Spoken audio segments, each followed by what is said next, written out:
রমণীমোহন চাকমা একজন আদি চিকিৎসক, বর্তমানে রাঙ্গামাটি পৌর এলাকাধীন ভেদভেদী নিবাসী। চাকমাদের আদি চিকিৎসা শাস্ত্রের নাম তালিক শাস্ত্র। এ আদি চিকিৎসা শাস্ত্রের মাধ্যমে 3 পুরুষ ধরে চিকিৎসা করে আসছেন। তিনি নিজে 30 বছর ধরে ভেষজ ঔষধ প্রয়োগ করে অনেক দুরারোগ্য রোগের চিকিৎসা করে আসছেন।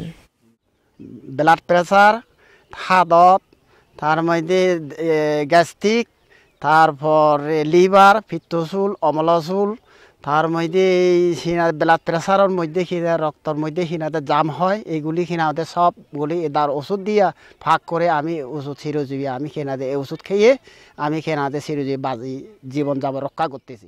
আধুনিক পদ্ধতিতে রোগ নির্ণয় অথবা রোগের বিভিন্ন উপসর্গ জেনে নিয়ে তিনি চিকিৎসা দিয়ে থাকেন।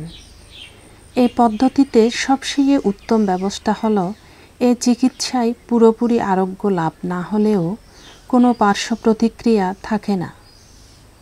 পাহাড়ের অন্দরে কন্দরে জন্মানো সকল লতা গুল্ম শত বড় উদ্ভিদে রয়েছে অনেক ভেষজ গুণ।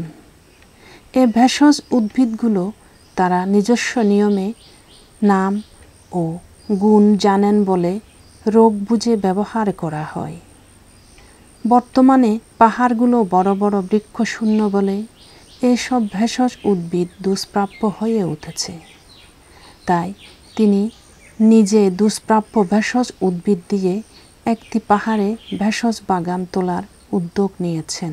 এই সমস্ত ভেষজ উদ্ভিদ নিয়ে আধুনিক পদ্ধতিতে গবেষণা করতে পারলে হয়তো চিকিৎসা বিজ্ঞানে প্রভূত উন্নতি সাধন হতে পারে বলে বিজ্ঞজনেরা মত দেন।